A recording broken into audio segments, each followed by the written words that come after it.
주를 멀리 떠났다. 이제 옵니다.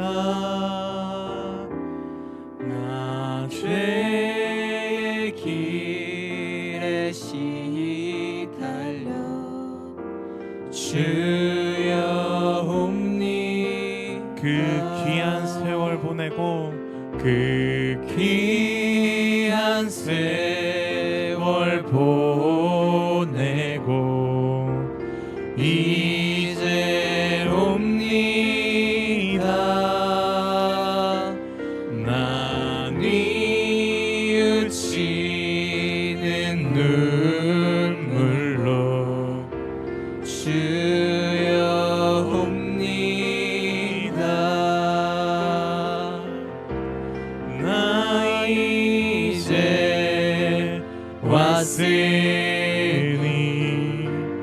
내 집을 찾아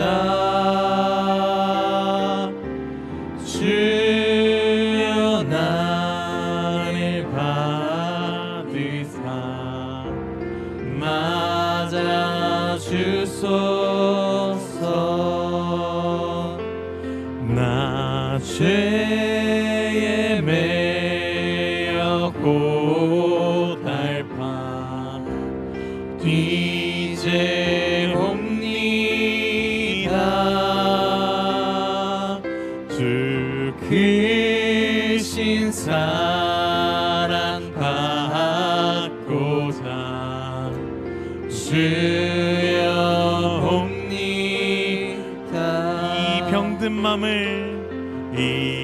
병든 맘을 고치려 이제 옵니다. 큰 힘과 소망 바라고 주여 옵니다.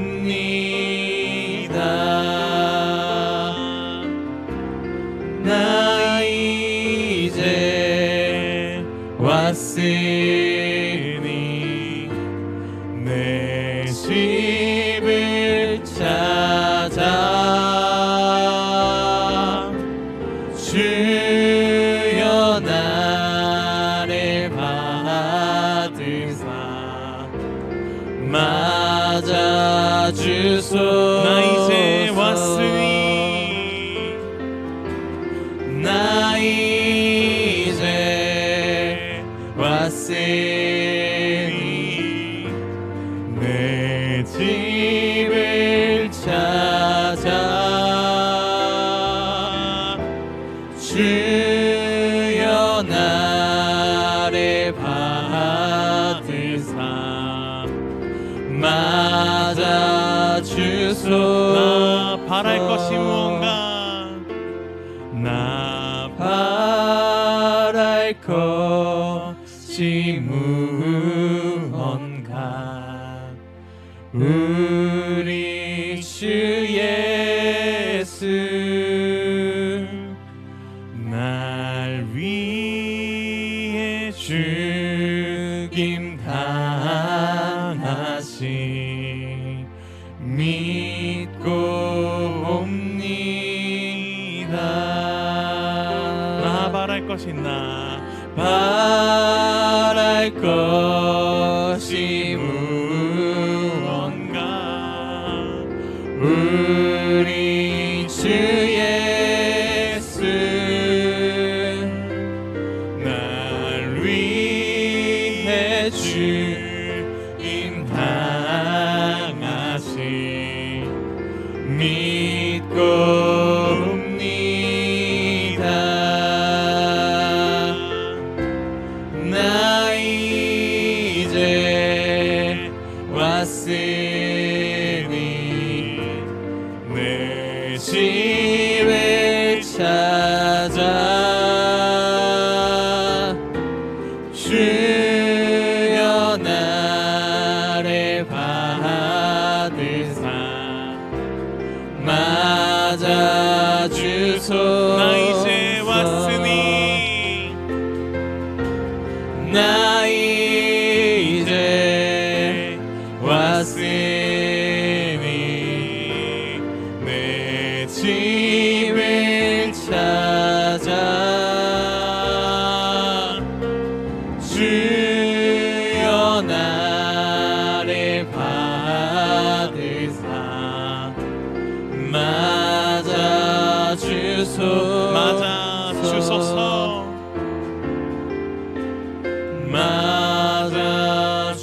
맞아주소서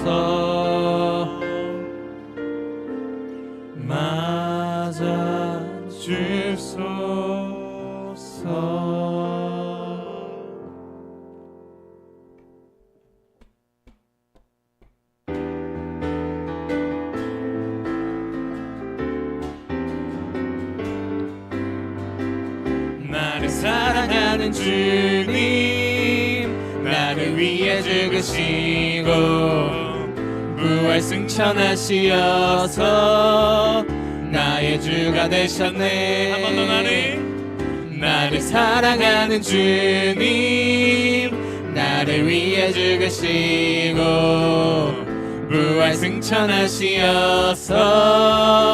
나의 주가 되셨네. 주 오시면 천국에서 주님과 살리라 영원토록. 주 오시면 천국에서 주님과 살리라. 2절과 3절로 고백합니다.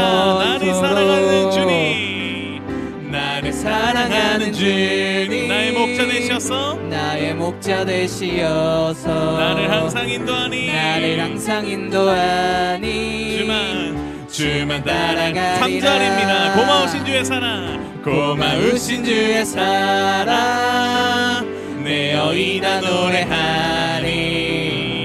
나의 사는 그날까지 주만 위해 살리라. 주 오시면 천국에서 주님과 살리라 영원토록. 주 오시면 천국에서 주님과 살리라 영원토록. 마지막 날에 마지막 날에 내가 나의 영으로 모든 백성에게 부어 주리라. 자녀들은 예언할 것이요 청년들은 환상을 보고 아미들은 꿈을 꾸리라. 주의 영임하면 자녀들은 예언할 것이요 청년들은 환상을 보고 아미들은 꿈을 꾸리라. 주의 영임하면 성령이여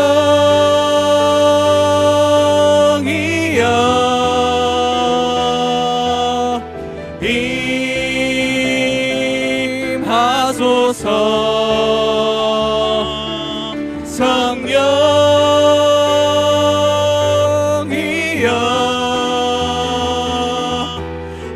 우리에게 임하소서. 처음부터 고백합니다. 마지막 날에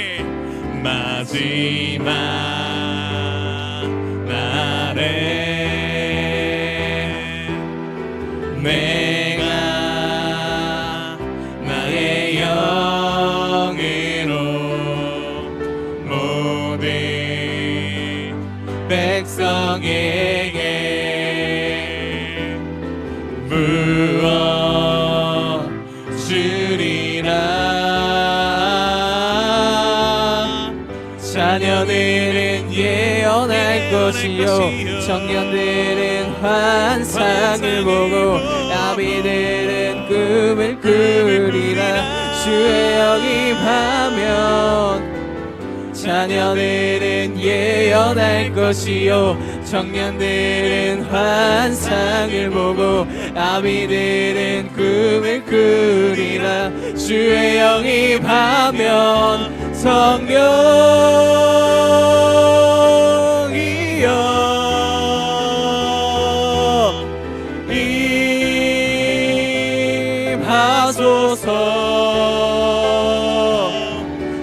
성령이여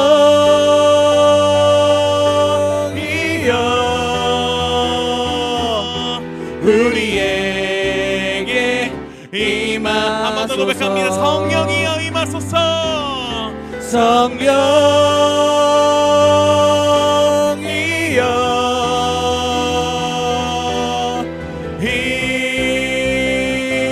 임하소서.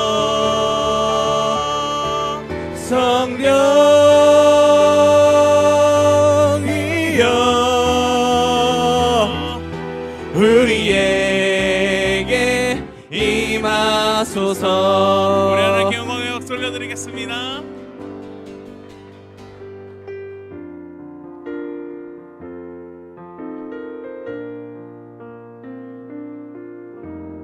왜 나만 겪는 고난이냐고 불평하지 마세요. 고난의 뒤편에 있는 주님이 주실 축복 미리 보면서 감사하세요. 너무 견디기 힘든 지금 이 순간에도 주님이 일하고 계시잖아요. 남들은 지쳐 앉아 있을지라도 당신만은 일어서세요. 힘을 내세요. 힘을 내세요. 주님이 손잡고 계시잖아요. 주님이 나와 함께함을 믿는다면 어떤 역경도 이길 수 있잖아요. 왜 이런 슬픔 찾아왔는지 원망하지 마세요. 당신이 잃은 것보다 주님께 받은 은혜 더욱 많음에 감사하세요. 너무 견디기 힘든 지금 이 순간에도 주님이 일하고 계시잖아요. 남들은 지쳐 앉아 있을지라도 당신만을 일어서세요. 힘을 내세요. 힘을 내세요. 힘을 내세요. 주님이 손잡고 계시잖아요. 주님이 나와 함께함을 믿는다면 어떤 역경도 이길 수 있잖아요. 힘을 내세요. 힘을 내세요. 힘을 내세요. 주님이 손잡고 계시잖아요. 주님이 나와 함께함을 믿는다면 어떤 역경도 견딜 수 있잖아요. 두 손을 높이 들고 고백하겠습니다. 힘을 내세요. 힘을 내세요. 주님이 손잡고 계시잖아요. 주님이 나와 함께함을 믿는다면 어떤 역경도 이길 수 수 있잖아요. 어떤 역경도 이길 수 있잖아요. 어떤 역경도 이길 수 있잖아요.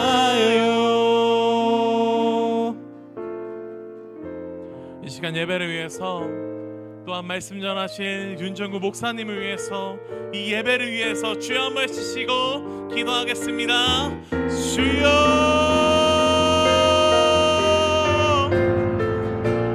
나와 함께함을 믿는다면 어떤 역경도 이길 수 있잖아요. 힘을 내세요, 힘을 내세요. 주님이 손잡고 계시잖아요.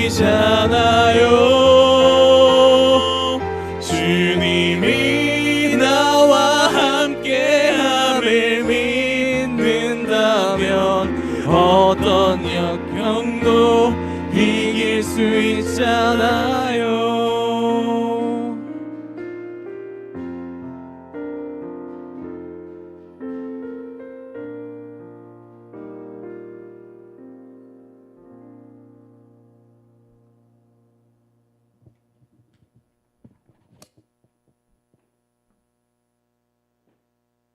하나님 아버지 감사합니다.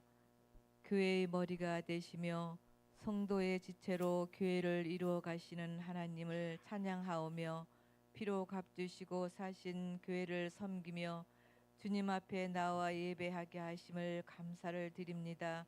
교회를 통하여 하나님의 나라가 날마다 이루어지게 하여 주옵소서.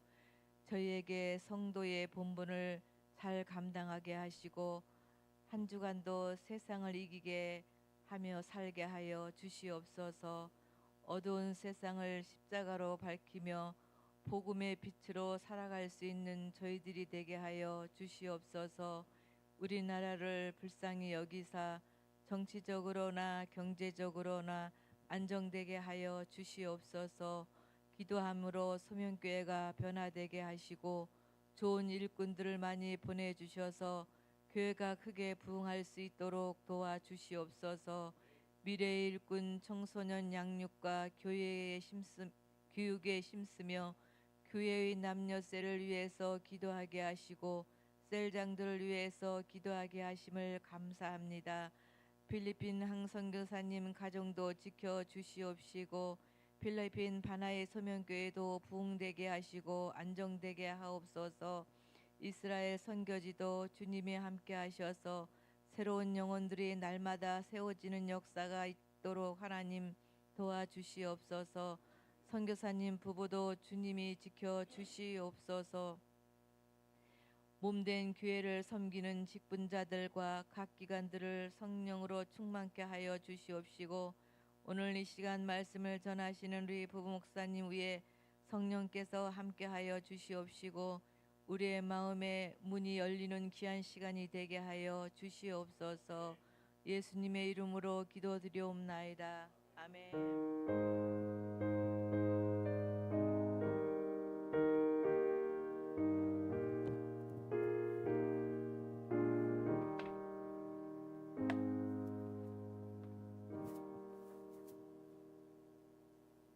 창세기 4장 1절에서 6절까지 말씀입니다. 합독하겠습니다. 아담이 그의 아내 하와와 동침하매 하와가 임신하여 가인을 낳고 이르되 내가 여호와로 말미암아 득남하였다 하니라. 그가 또 가인의 아우 아벨을 낳았는데 아벨은 양치는 자였고 가인은 농사하는 자였더라. 세월이 지난 후에 가인은 땅의 소산으로 제물을 삼아 여호와께 드렸고 아벨은 자기도 양의 첫 새끼와 그 기름으로 드렸더니 여호와께서 아벨과 그의 제물은 받으셨으나 가인과 그의 제물은 받지 아니하신지라. 가인이 몹시 분하여 안색이 변하니 여호와께서 가인에게 이르시되 내가 분하여 함은 어찌 됨이며 안식이 변함은 어찌 됨이냐. 아멘. 청년부 특송하겠습니다.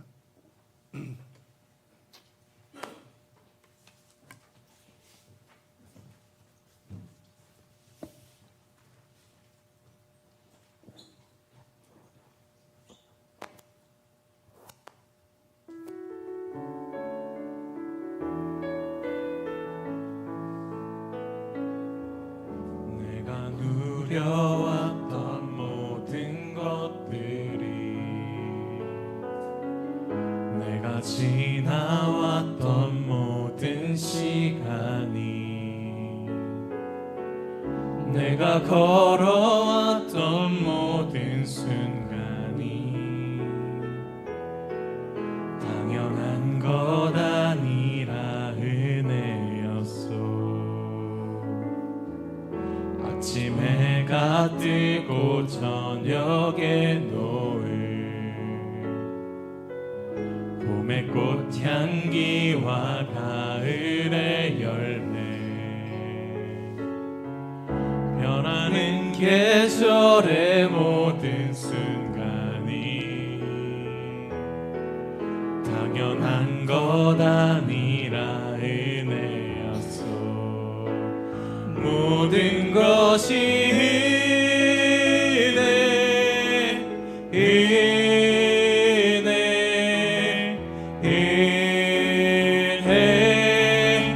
한없는 은혜 내 삶에 당연한 건 하나도 없었던 것을 모든 것이 은혜였소.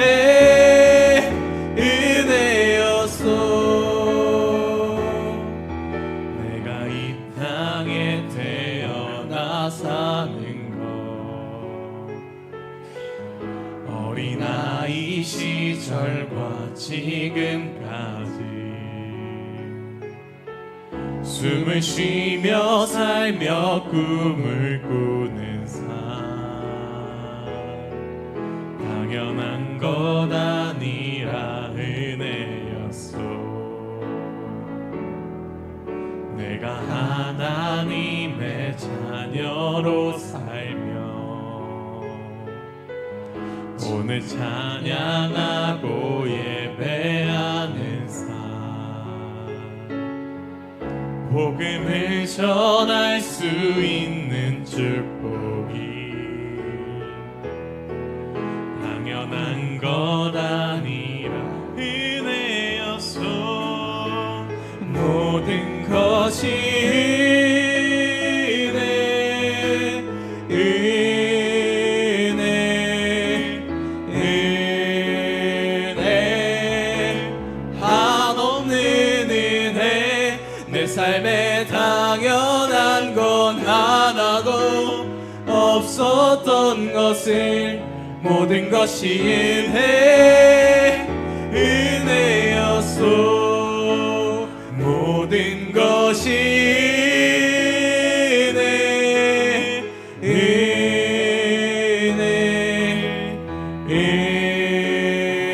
은혜 한없는 은혜 내 삶에 당연한 건 하나도 없었던 것을 모든 것이 은혜였소.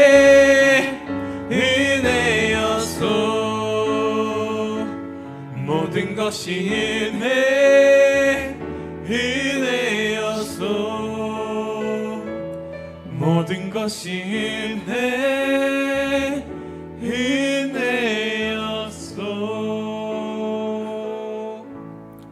아멘. 우리 하나님께 영광 박수 올리겠습니다. 아멘. 우리 좌우 옆뒷 분에게 이렇게 인사하겠습니다. 낙하산과 얼굴은 펴지지 않으면 죽습니다.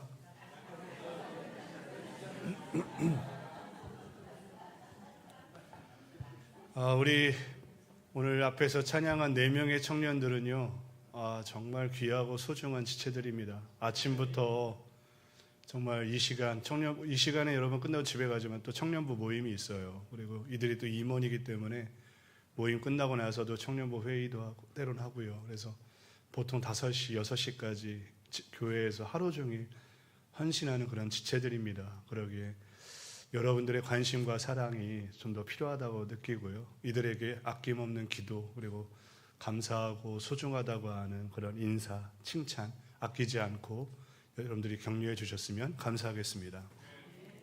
창세기 3장은 타락이라고 하는 주제로 내용을 담고 있죠. 아담과 하와가 선악과를 따먹고 그들이 어떠한 저주를 받았는지가 상세하게 기록이 되어 있어요. 여자는 임신하는 고통과 자녀를 수고하며 낳아야 하고 길러야 하고 남편을 원하게 되는 형벌을 받죠. 남자는 땀을 일평생 흘려야 소산을 먹고 살 수 있게끔 그런 형벌을 받고 그리고 결국에는 흙으로 돌아갈 것이다 라는 사형 선고를 받습니다. 그게 3장에서는 인간이 죄 때문에 가지고 온 받게 되는 형벌들이 얼마나 무섭고 두려운 것인지를 보여주는 장입니다. 근데 여러분, 그 중에 가장 무서운 형벌이 뭔지 아십니까? 사람이 받은 가장 크고 두려운 형벌이 무엇이냐? 그것은 더 이상 하나님을 만날 수 없다는 것입니다. 그들이 에덴 동산에 있을 때에는 하나님하고 편하게 언제든지 대화를 하고 하나님과 거닐고 함께 동고동락할 수 있었던 그런 특별한 은혜를 그들이 갖고 있었죠. 근데 에덴 동산에서 쫓겨나면서 그들은 하나님과 단절되었습니다. 더 이상 대화할 수 없고 더 이상 관계를 맺어갈 수 없었던 것, 이것이 사람이 죄를 범한 그 형벌의 가장 중대한 형벌이다라고 저는 생각합니다. 그래서 하나님께서는 그런 아담과 하와에게 그대로 내버려 두시는 것이 아니라 하나님은 제사라고 하는 법을 가르쳐 주셔서 하나님과 소통할 수 있는 길들을 열어주셨죠. 그래서 세월이 흘러서 오늘 보게 되면 아담과 하와의 첫째 아들 가인과 둘째 아들 아벨이 하나님께 제사를 드리는 장면이 나옵니다. 그들이 이제 성인이 되어서 독립적으로 하나님께 제사를 드리는 장면이 나오는데 우리가 여기서 몇 가지 특징들을 좀 살펴보고 함께 나누려고 하는 것입니다. 먼저 우리가 알아야 될 것은 하나님께서는요, 받으시는 제사가 있고 하나님이 받지 않는 제사가 있다라고 하는 것을 우리가 알아야 합니다. 4절과 5절을 보시면 같이 한번 읽어볼까요? 시작. 여호와께서 아벨과 그의 제물은 받으셨으나 가인과 그의 제물은 받지 아니하신지라. 그러니까 오늘날로 말하면 우리가 예배를 드리는데요, 오늘 이 자리에서도 누군가의 예배는 하나님이 받으시고 또 누군가의 예배는 하나님이 받지 못하신다라고 하는 것이죠. 왜 누군가의 예배는 받고 누군가의 예배는 받지 못하느냐? 이게 가장 중요한 대목이기에 이건 뒷부분에서 살펴보겠고요. 그럼 예배를 받지 않는 사람에게 처해지는 결과가 어떤 것들인가? 오늘 가인을 통해서 그 증상들을 좀 찾아보려고 합니다. 첫 번째, 하나님께 거부당한 제사, 예배자의 첫 번째 증상은 분노가 나타난다는 거예요. 5절 같이 한번 읽어볼까요? 5절 시작. 가인과 그의 제물은 받지 아니하신지라. 가인이 몹시 분하여 안색이 변하니. 분노한 사람, 화가 난 사람은 딱 보면 알 수 있어요. 그의 눈빛과 얼굴만 봐도 알죠. 가인이 분노가 내면 가운데 있다 보니 안색이 변했죠. 얼굴빛이 변한 거예요. 분노가 찾아오면 사람은 안색이 먼저 변하게 되어 있어요. 그리고 그 마음에 있는 것이 결국에는 말과 행동으로 나오게 되어 있는 거죠. 사람은 마음속에 있는 그 분노와 감정들을 표출하게 되어 있어요. 어떤 방식으로든. 사람마다 여러 가지 차이가 있고 다른 방법으로 표현되겠지만 반드시 사람은 내면에 들어온 이 화를 다스릴 수 없기 때문에, 이 화를 스스로 컨트롤할 수 없기 때문에 반드시 밖으로 표출되어야 된다는 겁니다. 만약에 그렇지 않으면 우리 한국인들만이 갖고 있는 언어적 표현이 있죠. 화병이 든다고 하죠. 이거는 영어에 단어가 없습니다. 화병이라고 하는 단어가요. 한국인들만 갖고 있는 정서거든요. 화병에 들죠. 그렇지 않기 위해서도 우리들 마음속에 있는 이 분노는 우리가 해결할 수가 없어요. 화병에 들든지 아니면 표출하든지. 8절을 보니까 가인이 그의 아우 아벨을 돌로 쳐 죽입니다. 결국에는 가인은 자신 안에 들어왔던 이 분노를 어떻게 표출했느냐? 자기의 동생을 죽이는 방법으로 표현했던 것입니다. 어젠가요? 그젠가요? 지하철 방화범이 있었죠. 이 일로 인하여서 큰 또 문제가 있었습니다.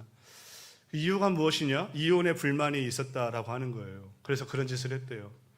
세상에 사람이 많은 것도 아니고 하나뿐인 동생, 지금 가인에게는요, 아벨 하나밖에 없어요.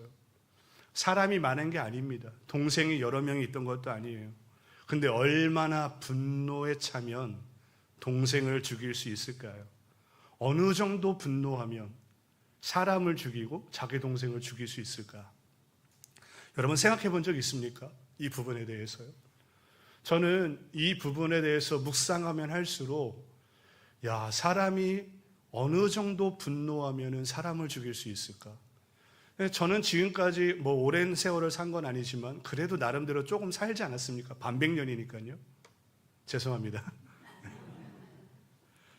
그래도 지금까지 제 얼굴은 이렇게 굉장히 평안해 보이고 귀티나고 되게 온실 속에 화수처럼 자란 것처럼 보이죠. 그죠? 아멘. 아멘 한 자에게 복이 있을지어다. 근데 제가 험난한 인생을 살아봤거든요. 제가 엄청 험난한 인생을 살아왔는데 그럼에도 불구하고 사람을 죽일 만한 분노를 제가 가져본 적이 없어요. 그런데 어느 정도 분노가 차면 자기 동생을 죽일 정도일까? 그거에 대해서 우리가 가늠할 수는 없지만 그러나 한 가지 분명한 건 이거죠. 하나님께로부터 거부당한 그 좌절감, 하나님께 나의 제사가 받아들여지지 않았던 그 거부감이 이런 분노를 만들었다라는 것입니다. 여러분, 이것을 우리가 눈여겨봐야 되고 되게 중요하게 봐야 되는 것입니다. 어느 정도까지 분노가 차면 이런 일을 행할 수 있을까? 사실 오늘날에는 그때 당시와는 좀 다릅니다. 왜냐하면 영적 상태가 달라요. 하나님으로부터 쫓겨난 지 얼마 되지 않았어요. 그래도 그나마 순수해요. 지금처럼 세상이 발달하고 미디어가 발달하고 세상의 죄악이 관영한 지금과 같은 시대하고 다르기에 환경도 다르고 그들의 심신도 다르고 상태도 다른 상태이기 때문에 아마 지금하고는 너무나도 많이 다를 것입니다. 그런데 그렇다 할지라도 지금 우리가 죄악에 노출되어 있고 우리의 영이 우리의 양심이 화인을 맞고 우리의 영적 상태가 묻어있는 상태라 할지라도 하나님으로부터 거부된 우리의 예배, 실패한 이 예배의 이 심령, 이 받아들이는 이 거절감이라고 하는 것은 우리가 생각하는 것보다 심각한 영향을 우리 인생에 준다라고 하는 것을 우리가 잊지 말아야 된다는 것입니다. 아멘입니까? 가인에게 들어왔던 이 분노는 하나님으로부터 거절당해서 온 것인데 오늘날하고는 격차가 있겠지만 우리들에게도 그만큼의 민감한 영적인 어떤 민감성을 갖고 있지 않기에 그 정도를 느끼지 못하지만 그럼에도 우리들에게 한 가지 생각해야 될 것은 하나님이 받지 않으시는 나의 예배, 이 상황이 지속되면 심각한 영적 질병에 도달한다라고 하는 것을 우리가 깨달아 알아야 되는 것입니다.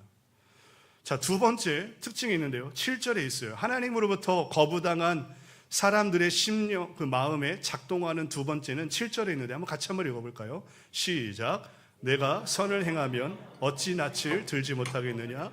선을 행하지 아니하면 원하나 너는 죄를 다스릴지니라. 아멘. 두 번째 특징은요, 예배에 실패하면 죄의 지배를 받는다는 것입니다. 하나님께서는 여기서 지금 너는 선을 행하라라고 하는 생뚱맞은 표현을 합니다. 갑자기 제사를 드리는 게 실패했고 분노가 들어온 가인에게 그가 하나님이 하신 말 너는 선을 행하라라고 해요. 선을 행하라. 이게 무슨 말이죠? 저는 오랫동안 이 구절이 이해가 안 됐어요. 그래서 수도 없이 이 구절을 묵상하고 그 주석책들을 찾아보고 했지만 뾰족하게 저에게 해답을 주는 것은 없었어요. 그런데 얼마 전에 제가 이 말씀을 묵상하면서 나름대로 제 안에 알게 된 것이 있어요. 그렇구나. 하나님에게 선이라고 하는 것은 인간이 갖고 있는 선과 기준이 다르다라는 겁니다. 우리가 갖고 있는 선은 착한 일을 하거나 누군가를 돕고 봉사를 하고 희생을 하면 선한 일이라고 우리는 생각을 합니다. 그런데 우리 그리스도인들이 갖고 있는 선의 개념은 지금 일반 보편적으로 세상 사람들이 말하는 봉사하고 착한 일을 하고 희생하고 남을 돕는 것이 선이다라고 하는 이 개념보다 좀 더 상위에 있어야 된다는 겁니다. 그게 무엇이냐? 하나님께서 우리에게 생각하는 최우선의 선은 우리가 온전한 예배를 드리는 것이다라는 겁니다. 할렐루야. 우리가 해야 할 가장 선한 것, 우리가 반드시 선을 따라 살고 선을 행하며 살아야 하고 우리가 선한 인생을 살아가야 하는데 그 출발점, 그 시작점이 무엇이냐? 가장 중요한 게 무엇이냐? 그것은 바로 하나님께 예배를 드리는 것라는 것입니다. 사람에게 베푸는 의로움보다 하나님에게 선을 행하는 것이 먼저 우선이다라고 하는 것입니다. 하나님 앞에 선을 행한다는 것, 그것은 바로 예배다라고 하는 것입니다. 이 예배는 너무 중요합니다. 왜냐하면 뒤에 나오는 구절 때문이죠. 예배에 성공하면 죄를 다스릴 수 있게 되고 예배에 실패하면 죄의 지배를 받게 되기 때문입니다. 그러니까 예배에 실패하니까 분노라는 감정이 마음에 들어오고요. 예배에 실패하니까 그 감정이 행동으로 표출되어 죄로 나타나게 된다라고 하는 것이죠. 그러기에 우리가요, 드려지는 이 예배를 우리는 정말로 소중하게 생각하고 다시 한번 생각해 봐야 합니다.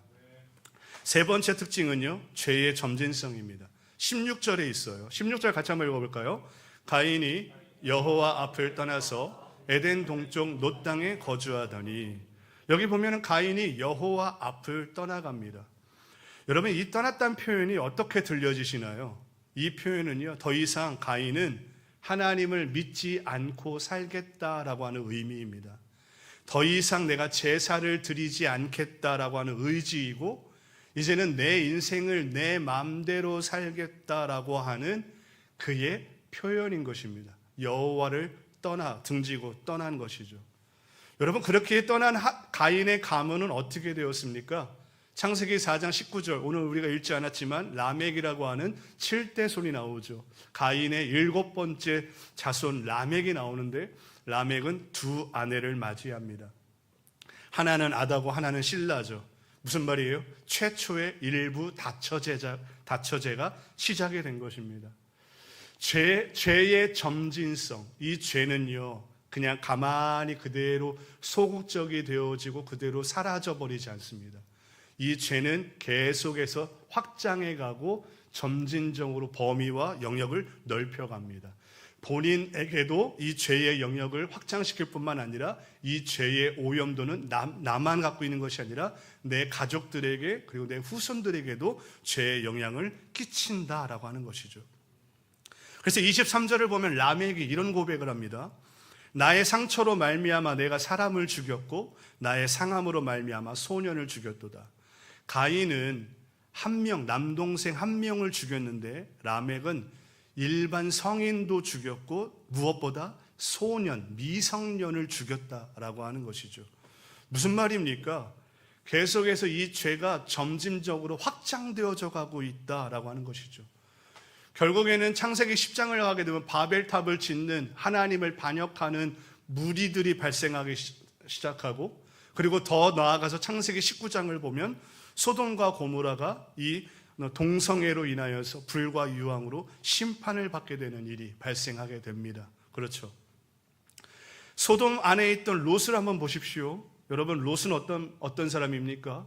결국에는 아브라함의 중보기도로 롯과 그의 딸 둘은 간신히 구원을 받습니다. 그의 아내는 탐욕을 버리지 못하고 뒤를 돌아보아 소돔 기둥이 되었고, 결국 두 딸은 아버지에게 술을 마시우고 동침하여서 모압과 암몬 족속의 조상들이 됩니다. 아브라함을 따라왔던 롯은 간신히 구원을 받지만 그의 딸들과 자손들을 보십시오. 소돔과 고모라의 음란한 문화의 영향을 받아서 결국 비참한 결론에 도달하게 돼요. 여러분, 이것이 우리가 보여지는 역사의 모습들입니다. 하나님을 떠난 사람들에게서는 선하고 아름다운 열매가 맺혀질 리가 없습니다. 그것은 온갖 죄악과 형벌과 멸망으로 가는 그런 열매들을 맺혀지게 된다는 것이죠. 이거의 시작이 어디냐?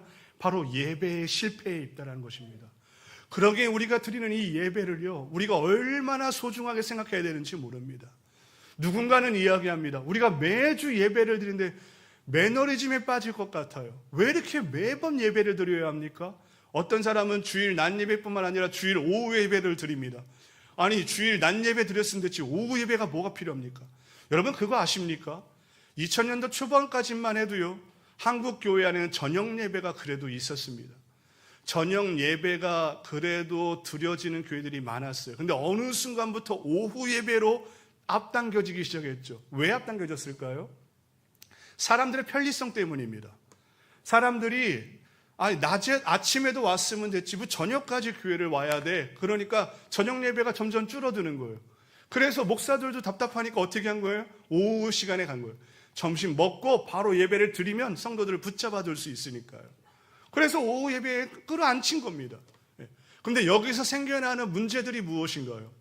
이 예배의 중요성, 이 예배가 얼마나 소중하고 이것이 하나님이 주신 선물인지를 우리가 망각하게 되어지고 그렇게 매너리즘에 빠진 예배를 드리는 일들로 자행하게 되었다라고 하는 것입니다. 어떤 청년들은 그렇게 말합니다. 왜 매주일 교회 나가서 예배를 드려야 합니까? 여러분, 매주일 예배를 드리지 않는 그 청년, 그 심령에는 세상의 죄악과 지금 우리가 말하고 있는 이 분노와 죄의 점진성과 하나님을 멀리하고 하나님을 가까이 하지 아니하는 이런 심령으로 인해서 마음의 곤고함과 그 허망한 가운데의 인생을 살아가게 되어 있다고요. 그래서 우리가 매주일 예배를 드리는 것이 누군가에게는 불평스러운 일인지 모르지만 우리에게는 이것이 정말 진정으로 소망인 줄 믿으시기 바랍니다. 이 매주일 드리는 이 예배야말로 우리의 영혼을 살리는 유일한 길입니다. 하나님하고 동행하는 유일한 길입니다. 그러기에 이 자리에 나와서 예배를 드릴 때에 그냥 어쩔 수 없이 점심밖에 먹었으니까 미안해서 집에 못 가겠네? 이게 아니라 이 한 번의 예배를 하나님께 정성을 다하여 드릴 수 있는 저와 여러분 되시기를 예수님의 축원드립니다. 이 예배의 실패에서 바로 그 후손들이 죄악된 길로 걸어가게 된다는 것을 우리가 볼 수 있는 것입니다. 그러기에 우리가 우리 자신도 한번 돌아봐야 합니다. 여러분, 2시는 청년부 예배입니다. 굉장히 당혹스러워하는 것 같은데요. 왜냐하면 청년부 예배인데 청년부에 3명 앉아있고 4명 앉아있고 좀 더 괴로운 이야기지만 우리의 자녀들이 오늘 이 시간에 와서 예배를 드리고 있지 않는 우리들의 모습을 한번 살펴봐야 합니다. 왜 이러한 양상이 벌어지고 있는가라고 하는 것을 우리가 한번 살펴봐야 합니다. 그것이 어디서부터 출발하느냐? 나의 영적 상태, 나의 예배적 태도, 우리 가정이 예배로 깨어 있는지, 예배로 하나님과 접속되어 있는지, 예배로 하나님을 만나고 있는지 이 부분들이 점검되어져야 된다는 것입니다. 네 번째 예배에 실패하면 찾아오는 특징이 두려움입니다. 4장 17절 다시 한번 읽어볼까요? 시작. 아내와 동침함에 그가 임신하여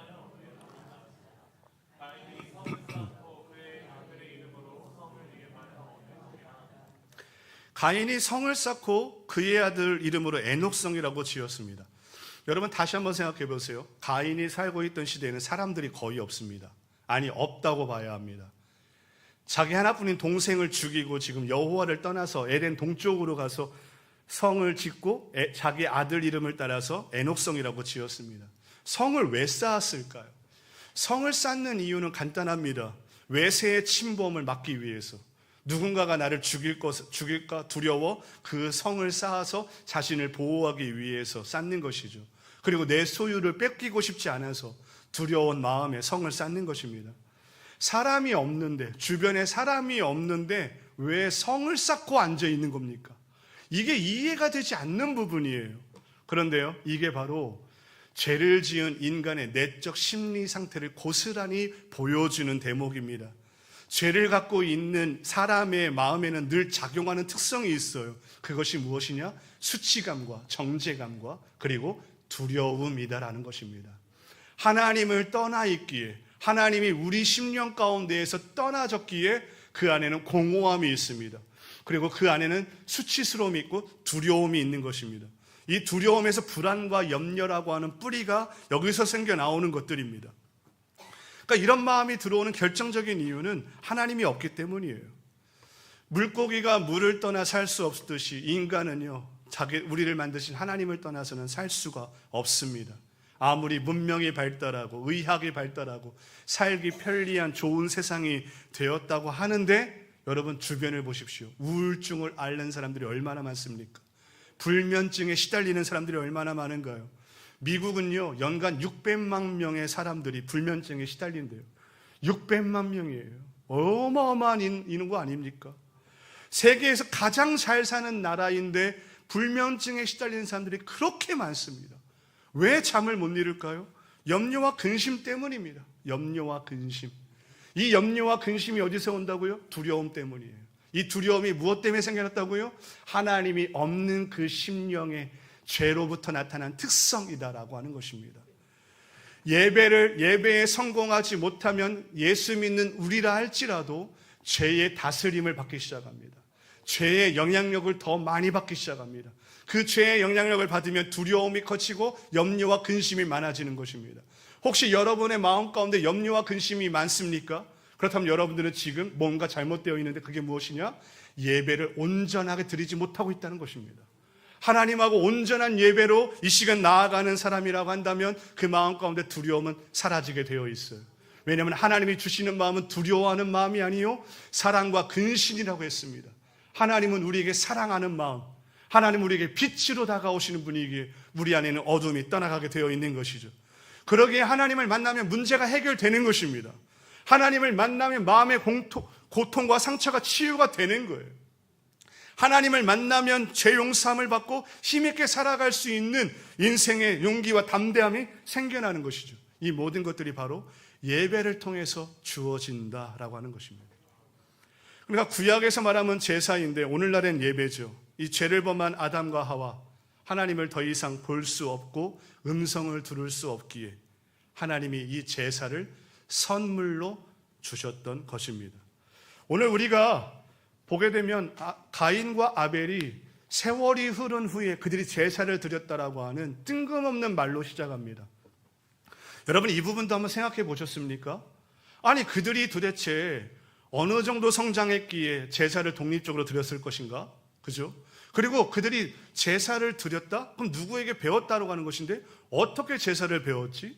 그리고 이 제사는 어디서부터 시작되었지? 라고 하는 것을 우리가 생각해 볼 필요가 있는 거죠. 당연히 가인과 아벨은 아버지 아담으로부터 제사법을 배웠을 것입니다. 그럼 아담은 언제 어떻게 이 제사하는 법을 배웠을까요? 바로 창세기 3장 21절을 보면 그 답이 나옵니다. 여기 보면 이렇게 써 있어요. 창세기 3장 21절, 여호와 하나님이 아담과 그의 아내를 위하여 가죽옷을 지어 입히시니라. 하나님께서 아담과 하와를 위해 가죽옷을 지어 입히십니다. 선악과를 따먹고 가장 먼저 그들이 한 일은 무화과 나뭇잎으로 자신들의 알몸을 가린 것이었죠. 왜 가렸을까요? 수치스러웠기 때문입니다. 이게 바로 원죄가 갖고 있는 특성이에요. 원죄가 갖고 있는 특성 중에 하나가 바로 수치심이에요. 그들이 그전에도 알몸이었어요. 죄를 짓기 전에도 알몸 상태였지만 수치심을 느끼지 못했죠. 그런데 선악과를 따먹고 난 이후에 그들은 벗고 있는 알몸을 보고 수치스러웠어요. 그래서 무화과 나뭇잎으로 자신들의 중요 부위를 가렸던 것이죠. 근데 여러분 생각해 보세요. 무화과 나뭇잎, 인간이 만든 무화과 나뭇잎으로 이 수치와 죄악을 가릴 수 있을까요? 아니요. 가리지 못했기에 아담은 저 여자 때문에 내가 죄를 지었다고 변명을 하고 있는 것이고, 하와도 뱀 때문에 내가 죄를 지었다고 변명을 하고 있는 것이죠. 이 무화과 나뭇잎으로는 죄와 수치를 가릴 수가 없어요. 그래서 하나님께서 짐승을 잡아 피를 흘리고 그리고 그 가죽으로 옷을 삼아 그들을 입히셨던 것입니다. 저는 여기에서 하나님께서 아담에게 최초의 제사법을 가르쳐 주었다고 저는 믿고 있습니다. 오직 피 흘림이 있어야만 사함이 있는 것이죠. 그리고 그 피가 죄를 가리고 씻는 것입니다. 그래서 우리가 하나님께 영과 진리로 예배를 드려야 한다고 할 때 여기서 이 진리가 무엇이냐, 누구이냐? 바로 예수 그리스도인 것입니다. 예수님은 우리의 영원한 속죄 제물이 되셨죠. 우리가 예배할 때 반드시 있어야 할 중재자가 바로 예수 그리스도이십니다. 이 예수 그리스도는 유월절 어린 양으로 이 땅에 오신 속죄 제물로서 그의 피가 우리들 심령 가운데 묻혀질 때에 진정한 예배가 될 수 있다라고 하는 것입니다. 또한 우리가 구속을 받지만 구원을 받은 자들이지만 때때로 죄를 짓고 이 정죄감에 눌려 우리가 하나님께 나아가지 못할 때가 얼마나 많습니까? 몸은 이 자리에 와 앉아 있지만 우리의 참 예배가 되지 못하는 이유가 뭡니까?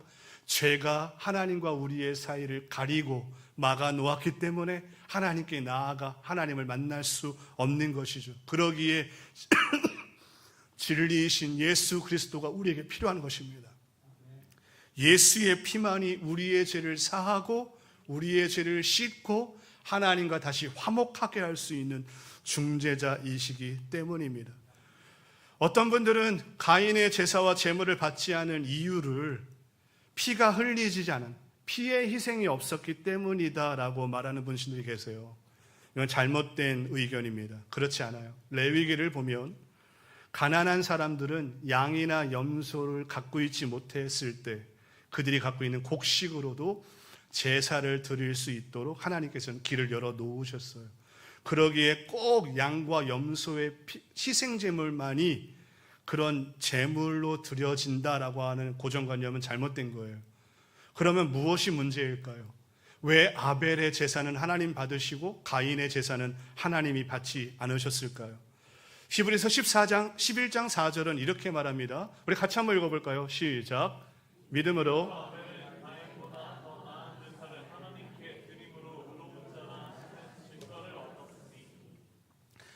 하나님께서 가인의 제사는 거부하고 아벨의 제사를 받았던 중요한 이유는 바로 믿음이라고 하는 것입니다.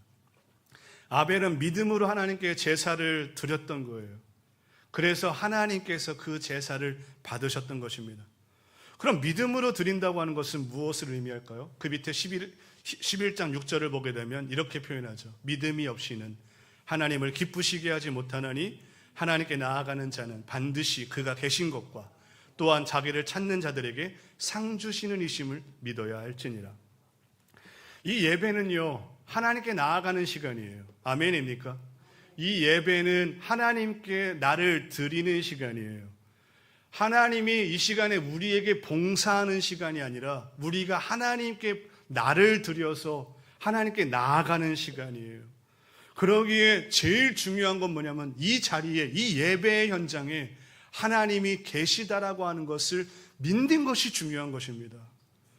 여러분 한번 생각해 보세요. 여러분 여기 이 자리에 우리가 흠모하는 누군가가 와 있다고 한번 생각해 보세요. 아니면 대통령이 와 있다고 생각해 보세요. 여러분 어떤 일이 발생할까요? 혹시 여러분 연예인 좋아하는 분이 계십니까? 우리 교회는 다 거룩해가지고 연예인을 좋아하는 사람은 윤정구 목사밖에 없나 봐요. 저는 가끔 연예인 좋아하는 사람이 있거든요. 근데 자기가 좋아하는, 내가 사모하는, 흠모하는 그 누군가가 이 자리에 와 있다고 한번 생각해 보세요. 여러분 어떨까요? 옷차림부터 달라질 거예요. 그죠? 자세가 달라질 거예요. 어디 옆에 내가 좋아하는, 아니 대통령이 많은 저는 꾸벅꾸벅 줄고 있을까요? 줄 수 있습니까? 자세가 달라질 거예요. 그죠? 그리고 겸손해질 거예요. 굉장히 겸손한 척이라도 할 거예요. 겸손하지 못한 사람은 겸손한 척이라도 할 거예요.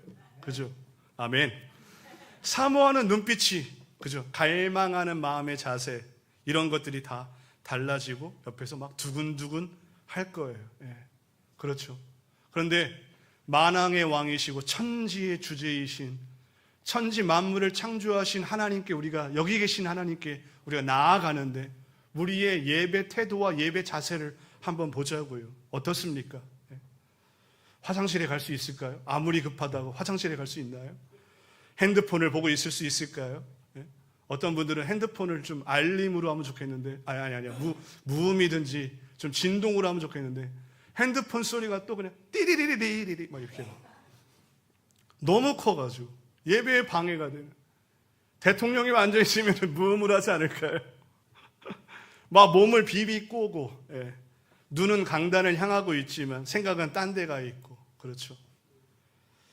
아벨은 눈에 보이지 않는 하나님께 자신의 재물을 최선을 다해서, 정성을 다해서 믿음으로 드렸던 것입니다. 왜? 하나님이 나의 제사와 나의 재물을 받으시고 계시기에. 할렐루야.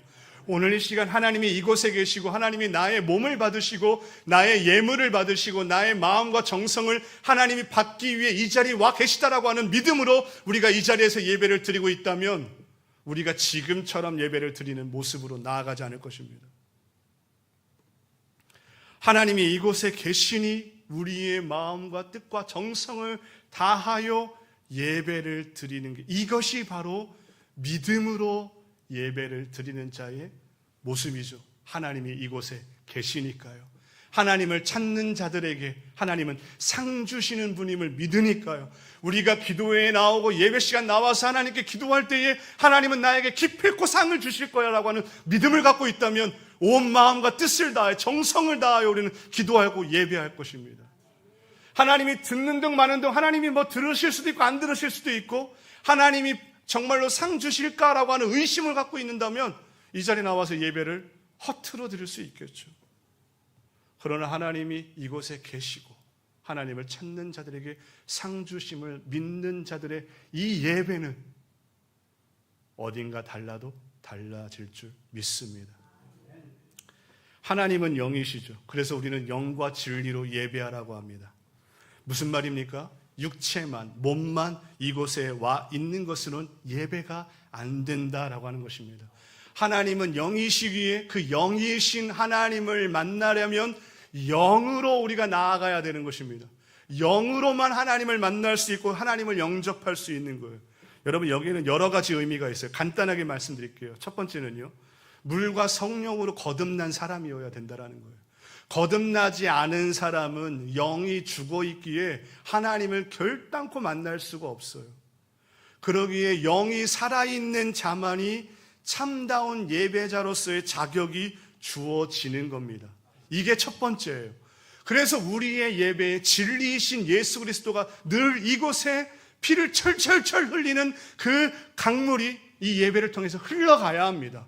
아직 거듭나지 않은 영혼들이 그 피에 흠뻑 적셔서 영혼이 살아나게 되고 거듭나게 되는 놀라운 축복이 먼저 일어나야 되는 거예요. 그리고 잠자고 있는 영혼들은 그 하나님을 만날 수가 없어요. 그러기에 성령께서 우리의 심령을 계속해서 일깨우시고 우리를 쳐서 영으로 하나님을 만날 수 있도록 하게 성령께서 역사해달라고 기도해야 되는 것입니다.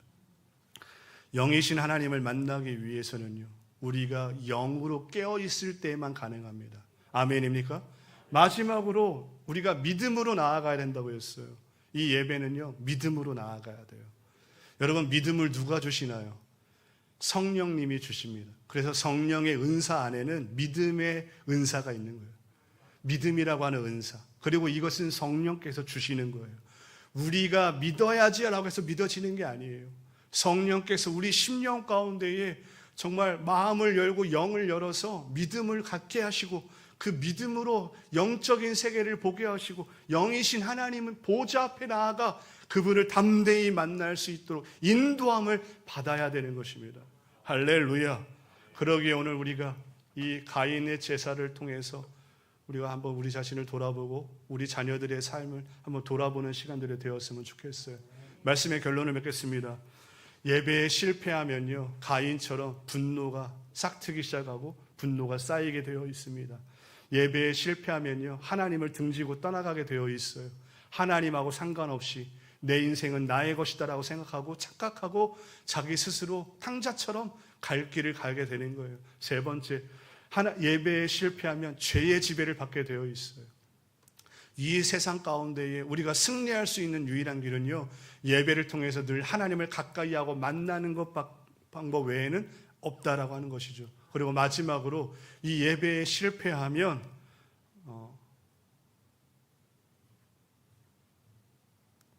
두려움에 휩싸이게 되어 있다는 것입니다.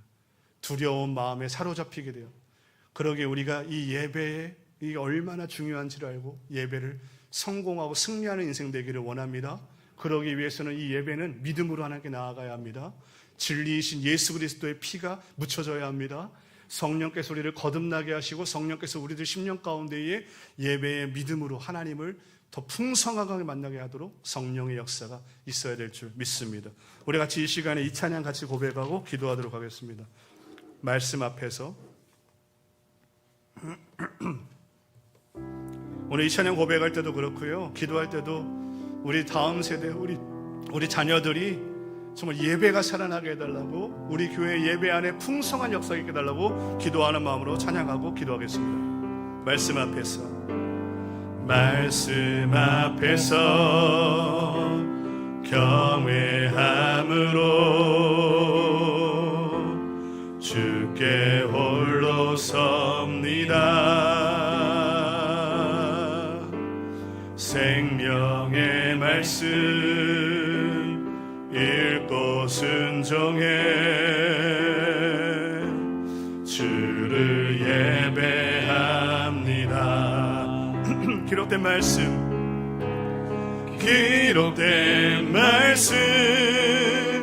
힘이 있어서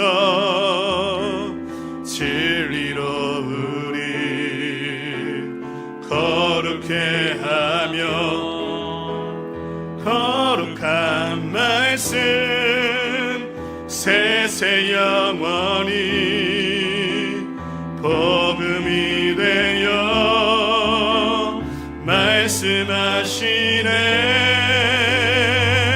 하나님 말씀에 두려워 떠는 자, 그 말씀에 생명을 거는 자 한 사람 찾으시는 주님의 약속을 믿어. 하나님 말씀에 운명을 거는 자, 순종하며 주 따라가는 자, 영원한 하나님 나라 이뤄갈 주의 교회여, 일어나라. 하나님 말씀에 두려워 떠는 자, 그 말씀에 생명을 거는 자, 한 사람 찾으시는 주님의 약속을 믿어. 하나님 말씀에 운명을 거는 자, 순종하며 주 따라가는 자, 영원한 하나님 나라 이뤄갈 주의 교회여, 일어나라. 우리 말씀을 생각하며 주여 한번 부르고 통성으로 기도하겠습니다. 주여, 아버지 하나님, 오늘 하나님 말씀에 목숨을 걸며 하나님의 뜻을 따라가는 자들이 되게 하여 주시옵소서. 하나님 앞 우리가 날마다 드리는 예배가 얼마나 소중하고 얼마나 귀한지 우리가 알게 하여 주시옵소서. 아버지 하나님, 가인은 믿음으로 나아가지 않았습니다. 하나님 이곳에 계시고 하나님을 찾는 자들에게 상 주시는 이심을 믿지 않고 하나님 아버지 예배를 드리지 않았기에 그는 실패하였습니다. 그러나 하나님 아버지 아벨과 같이 아버지는 진정한 예배자로 서게 하여 주시옵소서. 하나님이 이곳에 계시고 하나님은 살아계시며 우주 만물과 역사를 주관하시는 분임을 믿고 따라가게 하여 주시옵소서. 아버지 하나님, 오늘도 하나님의 뜻 가운데 구하며 아버지 나아가게 도와주시기를 원합니다. 예배를 소홀히 여기거나 예배를 게을리 하지 말게 하여 주옵소서. 예배에 우리의 목숨을 걸고 아버지 하나님 생명을 다하여 드리며 앞에 나아가게 하여 주시옵소서. 아버지 하나님, 오늘도 하나님께서 원하시는 일들이 일어나게 도와주시기를 원합니다. 주연의 바라보저들이 바라보게 도와주시옵소서. 아버지 하나님, 오늘도 하나님의 뜻을 걸고 아버지 앞에 나아가게 하여 주시옵소서. 우리의 아버지 다음 세대 아버지 청년들과 우리 주일학교 학생들이 하나님 아버지 예배를 통해 날 만나게 하시고 아버지 앞에 나아가게 하여 주시옵소서. 그러기 위하여 예배의 길을 열어놓고 아버지 우리가 예배를 온전히 드릴 수 있도록 하나님 아버지 모든 부서에 아버지 신경을 쓰고 마음을 두게 하여 주옵소서. 아버지 하나님 오늘도 하나님께서 원하시는 일들 가운데 나아가기를 원합니다. 하나님 아버지 세상은 계속해서 우리를 공격하고 아버지 불화살로 교회를 쏘아 어지럽히고 있습니다. 아버지 이때에 우리가 영적인 아버지 성령의 충만함을 아버지 갑옷을 입고 아버지 앞에 나아가며 온전한 승리 가운데 나아가게 하여 주옵소서. 그 모든 것 가운데 예배의 중심이 있사오니 하나님 아버지 예배를 통하여 이렇게 나아가게 하여 주옵소서. 아버지 하나님 예배를 주여 새롭게 하여 주옵소서. 새롭게 하여 주옵소서. 아버지 하나님의 여러분 아버지 온전히 바라보게 도와주시기 원합니다. 하나님 아버지 오늘도 하나님의 뜻 가운데 주여 거하게 하여 주시옵소서. 아버지 하나님의 여러분 아버지 온전히 바라보게 하여 주옵소서. 아버지 복음의 생수의 강이 흘러넘치게 하시고 예수의 피가 흘러넘치게 하여 주시옵소서. 아버지 하나님 우리의 죄악에 오직 예수의 피로만 씻겨지고 하얘질 수 있습니다. 하나님 아버지 예배가 예수의 피로 아버지 예수의 피로 흘러넘쳐나게 하여 주옵소서. 아버지 강팍한 자들도 아버지 마음이 누그러지고 세상세에 찌들어 있는 자들도 중독에 빠져 있는 자들도 예수의 피에 하나님 주께로 돌아올 수 있는 놀라운 역사가 주여 일어나게 도와주시기를 원합니다. 하나님 아버지 온전히 바라보게 도와주시옵소서. 아버지 하나님 오늘도 하나님 아버지 예배가 살아있는 예배요 하나님 받으시는 예배요 성령이 충만한 예배요 하나님께서 기뻐하시는 예배가 되기를 원합니다. 아버지 하나님 우리가 믿음으로 나아가게 하여 주옵소서. 아버지 믿음이 없이는 기쁘시게 할 수 없다고 했습니다. 하나님이 계심을 믿는 믿음이 우리 심령 가운데 일어나게 하여 주옵소서. 이 예배의 주인이 하나님이 되어 주시옵소서. 아버지 하나님의 여러분 아버지 바라보게 도와주시기 원합니다. 하나님 아버지 여러분 아버지 온전히 역사해 주시기 원합니다. 하나님 아버지 우리 다음 세대를 살리는 길은 아버지 예배밖에 없습니다. 예배를 통하여 하나님 만나 거듭나는 것밖에 없습니다. 아버지 하나님 온전히 하나님께 나아가게 하여 주옵소서. 하나님 아버지 바라보게 하시고 인도하여 주옵소서. 아버지 하나님 아버지 온전히 아버지 앞에서 기도하주시옵소서. 아버지 하나님 아버지 하나님 아버지 하나님 주여를 바라보자 온전히 바라보게 도와주시옵소서. 아버지 하나님 인도하여 주시옵소서. 아버지 하나님 아버지 하나님 주여 인도하여 주시옵소서. 하나님 아버지 바라보게 도와주시옵소서. 다음 세대를 살리는 것은 기성세대인 우리가 먼저 예배를 돌아보고 하나님과의 만남과 하나님의 역사가 일어나는 예배 현장 가운데 우리가 있는지 그것에서부터 출발하는 줄 믿습니다. 예배의 성공자들이 되게 하여 주시옵소서. 살아계신 하나님을 만나고 하나님을 찾을 때 상 주시는 이심을 우리가 체험하고 역사를 보는 그런 예배자들 되게 하여 주시옵소서. 그리고 그 예배가 우리 다음 세대에도 흘러가게 하여 주옵소서. 하나님을 알고 인격적으로 만난 거듭난 자들 아버지 그게 우리 청년들 우리 청소년들 우리 주일학교 학생들이 되게 하여 주시옵소서. 이 모든 말씀 예수님의 이름으로 기도합니다. 아멘. 이제는 우리 주 예수 그리스도의 은혜와 하나님 아버지의 극진하신 사랑과 성령의 교통교제하심이 오늘도 다시 한번 예배를 소중히 하며 예배자로 서기를 원하는 우리 사랑하는 모든 성도들 머리 위에 우리 청년들과 우리 주일학교 다음 세대 머리 위에 영원토록 함께 있을지어다. 아멘.